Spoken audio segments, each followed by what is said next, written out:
Looking back, I can't pinpoint the exact moment when things started to feel off. My wife, Rachel, and I had been married for 6 years. We weren't perfect, but we were solid, or at least that's what I thought. We had the usual challenges of any marriage, work stress, occasional arguments, and the grind of everyday life. But deep down, I always believed we were on the same team. That all changed one seemingly innocent evening. It was a Friday, and Rachel was getting ready to go out with her friends. This wasn't unusual. She often had girls' nights, and I didn't mind. I trusted her, or at least I had no reason not to. She was in the bedroom, carefully picking out an outfit. Normally, Rachel was pretty casual about these things. Jeans and a nice top were her go-to. But tonight, she seemed different. She'd pulled out a dress I hadn't seen in years, a sleek black number that hugged her in all the right places. "You look amazing," I said, leaning against the doorframe. She turned to me, smiling. "Thanks, babe. It's just a girl's night, though. Nothing fancy. Seems like more than that," I teased. She laughed, brushing it off. "The girls said they wanted to dress up for a change. Make it fun." I nodded, not thinking much of it. "Well, have fun. Don't stay out too late." She kissed me on the cheek, grabbed her purse, and walked out the door. The evening started normally enough. I settled on the couch with a beer and flipped on the game. Rachel texted me around 9 p.m., a quick love you, having fun with the girls, and a photo of her and her friend Megan, both smiling brightly at the camera. Nothing seemed out of place. But as the hours ticked by, that feeling of unease began to creep in. By midnight, Rachel still wasn't home. I texted her, "Hey, everything okay? Getting late." No response. At 1 a.m., I tried calling her. It rang twice before going to voicemail. By 2 a.m., I was pacing the living room, my mind racing with possibilities. I told myself not to overreact. Maybe the bar was loud. Maybe her phone had died. But the knot in my stomach wouldn't go away. At 3 a.m., the front door finally opened. Rachel walked in, her hair slightly disheveled, her makeup smudged. She looked surprised to see me still awake.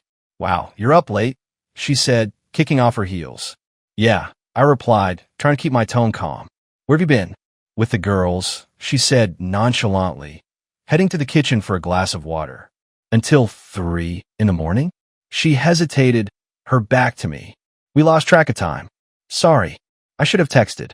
Her explanation fell off, but I didn't press her yet. The next morning, I noticed little things that didn't add up. Her dress, which she tossed onto the chair in our room, smelled faintly of cologne, one I didn't recognize. Her phone, usually left charging on the nightstand, was tucked away in her purse. And she seemed jumpier than usual, avoiding eye contact and brushing off my questions with vague answers. "Did you have fun last night?" I asked over breakfast. "Yeah," she said, focusing on her coffee. "It was nice to catch up with Megan and the others." "What bar did you go to?" She paused as if trying to remember. "Oh, the Velvet Room, I think. Megan picked it. It didn't sit right." Megan was more of a dive bar kind of girl, not the upscale lounge type. But again, I let it go for now. Later that day, I called Megan. "Hey, Megan," I said casually. "How was last night?" "Last night," she replied, confused. "Yeah, Rachel said you guys went to the Velvet Room." There was a long pause. "Oh, right. Yeah, it was fun." Her tone was off, hesitant, like she wasn't sure what to say. My stomach sank. "Thanks," I said, hanging up quickly. That evening, Rachel left her phone unattended while she took a shower. My heart pounded as I picked it up, hesitating for just a moment before unlocking it. There weren't any obvious red flags, no suspicious texts, no unusual photos. But then I checked her call history. There was a call at 1:15 a.m., lasting nearly 20 minutes to a number I didn't recognize. My mind raced. Who was she talking to at that hour? And why hadn't she mentioned it? I jotted down the number and put her phone back exactly where I found it, my hands shaking. The next day, I called the number from my office phone. "Hello." A man's voice answered. I froze for a moment before responding. "Hi, this is Eric. I think I might have dialed the wrong number." "Who's this?" There was a pause. "This is Alex." "Who are you looking for?" "Sorry, my mistake," I said, hanging up. "Alex." The name didn't mean anything to me, but the fact that Rachel was talking to him in the middle of the night sent a chill down my spine. That night, I confronted her. "Who's Alex?" I asked casually as we sat on the couch. She froze, her eyes darting to me. What? Alex. You called him at 1 a.m. Who is he? Her face flushed. Eric, it's not what you think. He's just a friend. A friend? I said, my voice rising. Why didn't you mention him before? And why are you calling him in the middle of the night? She stammered, searching for an answer. I needed a ride home. Megan was drunk, and he offered to help. I didn't believe her. Not for a second. Rachel's explanation about Alex felt as flimsy as a house of cards in a storm.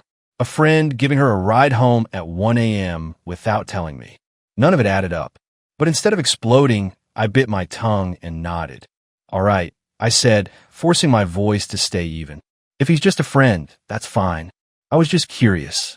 Her shoulders relaxed, and she gave me a quick, nervous smile. Thanks for understanding. But I didn't understand. Not all. The next few days were a whirlwind of suspicion and quiet observation. Rachel seemed to be on edge, more so than usual. Her phone, which she used to leave lying around the house, was now glued to her side. She'd turn the screen away if I walked by, or would take her calls in the other room. One evening, as we sat in the living room, her phone buzzed with a text. She glanced at it, her face paling slightly before she quickly locked the screen. Who's that? I asked casually. Just Megan, she said without looking up. I nodded, pretending to accept her answer. But when she left the room to grab a drink, I picked up her phone and looked at the lock screen. It wasn't Megan. The message preview showed one word, tonight. It was from Alex. That night, after Rachel had gone to bed, I called Alex's number again. Hello. He answered, his voice groggy. This is Eric, I said, skipping the pleasantries. Rachel's husband. There was a long pause. Oh, what's going on? That's what I'm trying to figure out. I said coldly. She says, you're just a friend. Is that true? Of course, he said quickly. We're just friends. Nothing's going on. His tone was defensive, a little too eager to convince me. Then why were you texting her about tonight? I pressed another pause. Look, man, I don't want to get in the middle of anything. I think you should talk to Rachel. I hung up, my heart pounding. He didn't deny the text. The next morning, I decided to confront Megan. If anyone knew what Rachel was up to, it was her. Megan, can we talk? I asked, calling her on my way to work.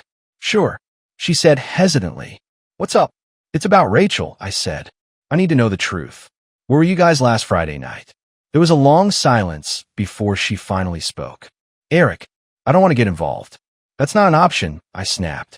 You were supposed to be with her. Now tell me, where were you? She sighed heavily. We went to the Velvet Room at first, but then she left. She said she was meeting someone else. My grip tightened on the steering wheel. Who? I don't know. Megan said quickly. She didn't say. She just told me she'd catch up with me later. Did she? No, Megan admitted. I didn't see her again that night. I hung up without another word, my mind racing. Megan's story didn't line up with Rachel's at all. Rachel had lied, not just to me, but to her closest friend. When I got home that evening, I knew I couldn't keep quiet anymore. Rachel, I said, cornering her in the kitchen. We need to talk. She froze, a night halfway through slicing an onion. What about Friday night? I said, where were you? I told you, she said, avoiding my gaze. I was with Megan. I shook my head. No, you weren't. I talked to Megan. She said you left to meet someone else. So who was it? Her face turned red, her hands trembling as she set the knife down. Eric, I don't lie to me, Rachel. I snapped, my voice rising. Just tell me the truth. Who were you with? She looked down, her eyes filling with tears. I don't know what you're talking about. I let out a bitter laugh. You don't know? You called Alex at 1 a.m. You've been texting him. And now Megan says you disappear to meet someone. How stupid do you think I am? Her tears spilled over as she buried her face in her hands. I didn't mean for it to happen, she sobbed. My chest tightened. Didn't mean for what to happen, Rachel. She shook her head, refusing to answer. I grabbed my jacket and left the house, needing to clear my head. My heart was pounding, a mix of anger and devastation coursing through me. By the time I calmed down, I knew what I had to do. I called Ray, the private investigator I'd used once before for a work-related case. Ray, I need your help again, I said. What's going on? He asked. My wife's lying to me, I said bluntly. I think she's cheating. Ray sighed. All right, Give me your schedule. Any details you have. I'll get started. The next few days were a blur. Ray kept me updated with cryptic texts and calls, each one sending my anxiety spiraling. Then, on Thursday, he called me. Eric, he said, we need to talk. I've got something. What is it? I asked, bracing myself. She met Alex again last night, Ray said. This time a hotel. The blood drained from my face. You're sure? I'm sure, Ray said. How about photos? When the photos came through, it felt like a punch to the gut. Rachel and Alex walking into the hotel together, his hand on the small of her back. Her face was lit up, smiling in a way I hadn't seen in years. This wasn't a misunderstanding. This wasn't innocent. It was betrayal. I stared at the photos Ray sent me for what felt like hours, the images burning into my mind. Rachel and Alex walking into the hotel, her leaning into him, her smile wide and carefree. There was no mistaking the intimacy between them. My heart felt like it had been ripped out of my chest. I didn't sleep that night. Every time I closed my eyes, I saw her with him, her hand on his arm, the way she used to look at me. The betrayal wasn't just in what she'd done. It was in the lies, the secrecy, the fact that she thought she could get away with it. The next morning, Ray called. Do you want to confront her with this now? Or do you need more evidence? I hesitated, my hands gripping the phone tightly. No, I need everything. I want there to be no way she can lie her way out of this. Understood, Ray said. I'll keep digging. That evening, Rachel acted like nothing had happened. She came home, kissed me on the cheek, and asked about my day. How was work? She asked, her tone light and casual. Fine, I replied, barely looking at her. She didn't seem to notice my coldness, or maybe she was too distracted by her own thoughts. She hung to herself as she cooked dinner, her phone buzzing occasionally with messages. Each time it did, she'd glance at it quickly, her face unreadable. I couldn't take it anymore. Who keeps texting you? I asked, my voice sharp. She froze for a moment before turning to me with a forced smile. Oh, it's just Megan. She's planning another girl's night. I nodded slowly, pretending to accept her answer. But I knew it wasn't Megan. It was him. Over the next few days, Ray continued his surveillance. Each update was like another nail in the coffin. More texts, more calls, and another meeting at the same hotel. On Saturday night, Rachel told me she was going out again. Megan and I are hitting the Velvet Room, she said, her tone breezy. Shouldn't be too late. I nodded, hiding my anger behind a mask of indifference. Have fun. She left around 8 p.m., dressed in another outfit I'd never seen before, tight jeans and a low-cut blouse that showed just enough to turn heads. As I watched her walk out the door, I felt a mix of rage and sadness. This wasn't the woman I thought I married. An hour later, Ray called. She's not at the Velvet Room, he said. She's at the hotel again. Room 312 this time. I clenched my fists, my jaw tightening. I'm on my way. When I arrived at the hotel, my heart was pounding so loudly I thought it might burst. Ray was waiting for me in the parking lot, a grim look on his face. They'd been in there for about 45 minutes, he said, handing me a spare key card he'd managed to acquire. I nodded, taking the card without a word. My hand was shaking as I walked toward the elevator, each step feeling heavier than the last. When I reached the door to room 312, I paused, my hand hovering over the handle. My mind raced with 1,000 thoughts. What if I was wrong? What if it wasn't what it seemed? But deep down, I knew the truth. I swiped the card and pushed the door open. The scene inside was exactly what I'd feared. Rachel and Alex were on the bed, her head resting on his chest, his arm draped around her. They both froze when they saw me, their expressions shifting from shock to panic. Eric, Rachel exclaimed, scrambling to sit up. What are you doing here? I stepped inside, my voice trembling with anger. What am I doing here? What the hell are you doing here, Rachel? It's not what it looks like, she stammered, her face pale. Alex stood, his hands raised defensively. Look, man, I think you should calm down. Don't, I snapped, cutting him off. Don't you dare tell me to calm down. Rachel started to cry, her tears falling fast and heavy. Eric, I'm so sorry. I didn't mean for this to happen. Didn't mean for what to happen. I shouted. You didn't mean to lie to me? To sneak around behind my back? To destroy our marriage? She covered her face with her hands, sobbing uncontrollably. I turned to Alex, my fists clenched. Get out. Now. He hesitated for a moment before grabbing his jacket and slipping past me without a word. Once he was gone, I turned back to Rachel. How long? She looked up at me, her eyes red and swollen. What? How long has this been going on? I demanded. She hesitated, her lip trembling. A few months. I laughed bitterly, shaking my head. A few months. Unbelievable. Eric, please, she begged. I was stupid. It didn't mean anything. I love you. I swear I love you. I stared at her, my anger giving way to a deep, crushing sadness. You don't love me, Rachel. If you did, you wouldn't have done this. I left the hotel that night, the weight of her betrayal pressing down on me like a ton of bricks. As I drove home, I realized there was no salvaging what we had. Rachel had made her choice, and now I had to make mine. I drove home in silence, my knuckles white on the steering wheel. Rachel's sobs echoed in my mind, but they didn't spark any pity, just a hollow kind of exhaustion. For months, she'd been lying, sneaking around, and breaking every ounce of trust one had in her. And now, I was left with the pieces of a life I thought was unshakable. When I walked through the front door, the house felt cold and unfamiliar. It was the same house we'd built a life in together, but now it felt like it belonged to strangers. I sat down at the kitchen table, staring at nothing, trying to figure out what to do next. My phone buzzed. A message from Rachel. I'm coming home. Please don't leave. We need to talk. I didn't respond. An hour later, the door creaked open, and Rachel walked in, her face pale and puffy from crying. She stood in the doorway, clutching her purse like it was a shield. Eric, she said softly, her voice trembling. Can we talk? Go ahead. I set my tone flat. She sat down across from me, her hands shaking. I'm so sorry. She began. I don't even know where to start. I start with the truth. I interrupted. Why? Why did you do it? She looked down, her tears spilling over again. I don't know. She whispered. I felt lost. Stuck. And Alex, he made me feel alive again. Her words hit me like a punch to the gut. Alive? I repeated bitterly.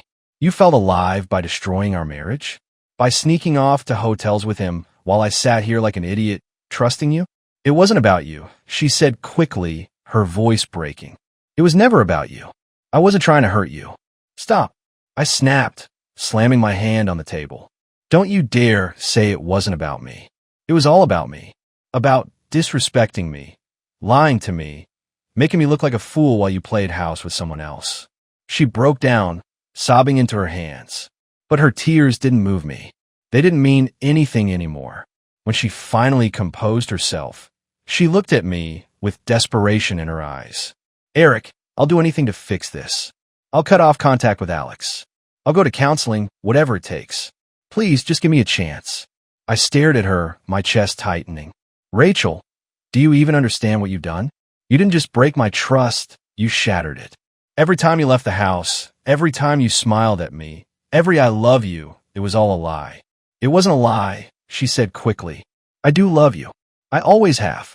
I shook my head, a bitter laugh escaping my lips. You don't love me, Rachel.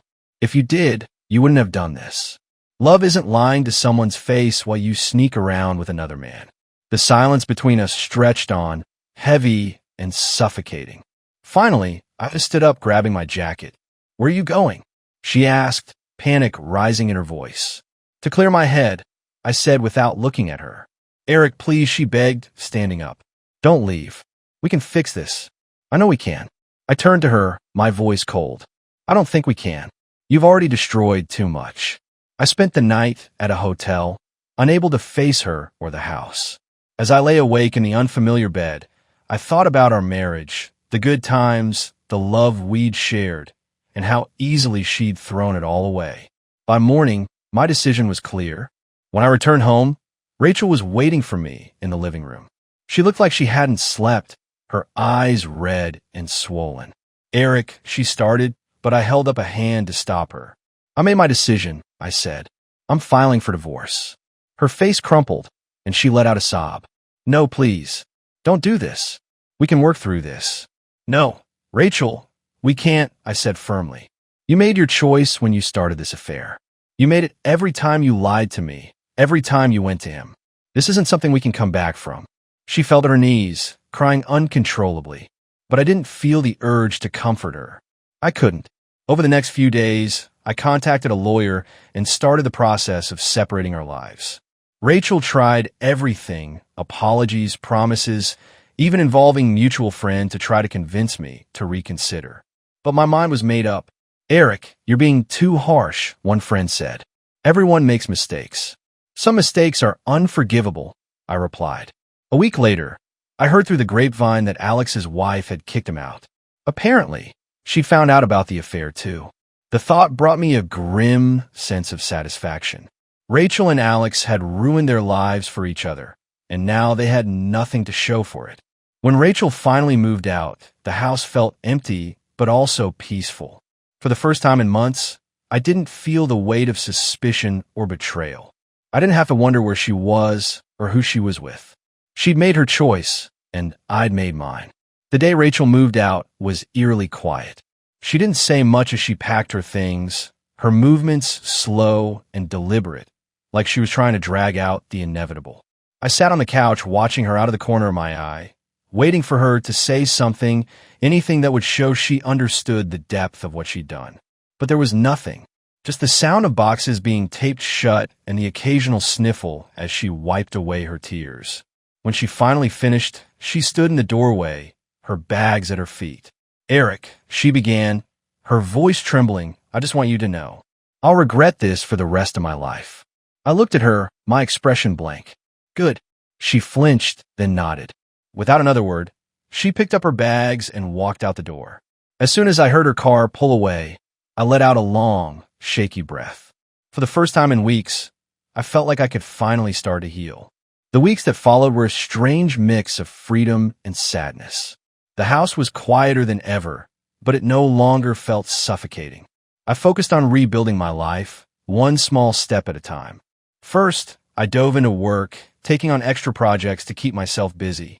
My coworkers noticed a change in me, but were kind enough not to ask questions. Next, I started hitting the gym again, a routine I'd let slip during the chaos of my unraveling marriage. Each workout felt like a small victory, a way to remind myself that I was still in control of my own life.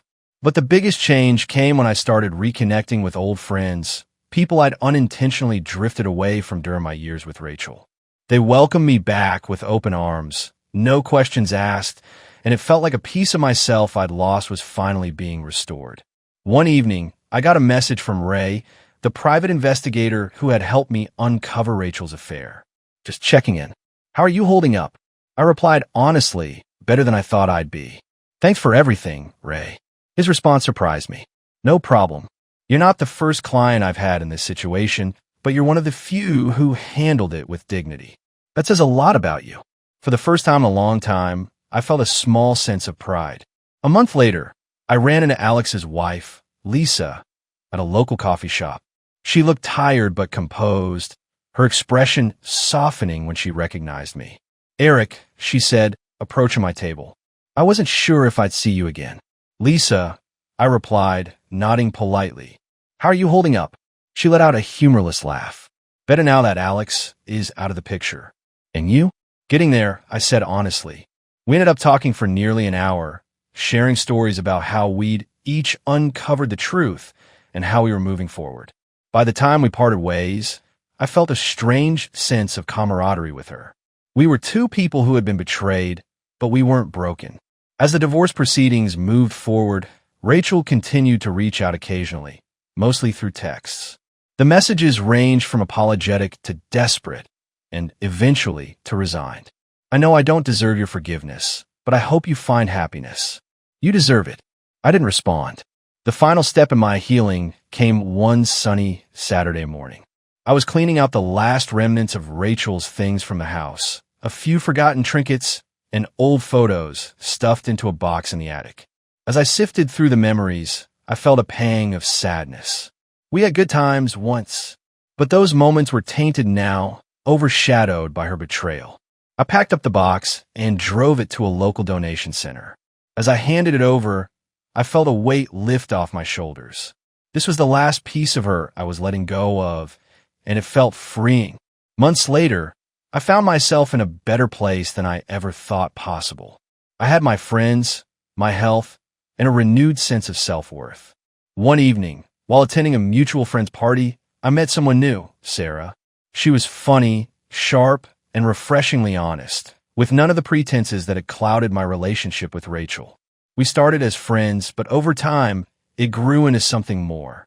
She knew about my past, and instead of pitying me, she admired the strength it took to rebuild my life.